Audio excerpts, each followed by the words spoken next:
Are you still doing your prices like this? Then, I will show you an easy and interactive way to do your pricing for all types of business. So be sure to watch till the end. Go to Canva AI, click on the code for me, then click this one. You just need to be very specific with your prompt, add the exact prices, etc. But don't worry, I will comment down the prompt I use here for your reference.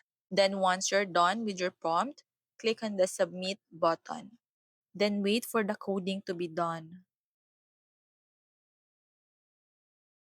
And there you go. What I really love about this is it's very easy to navigate and very straightforward.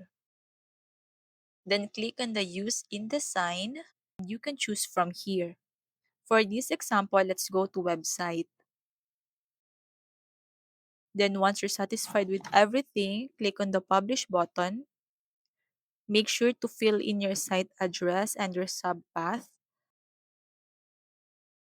Once you're all set, click on the publish and wait. And there you go. Once done, click on the view preview button. If you want to give this to your customer, just copy this link here. Want more Canva tips and hacks? Comment down yes.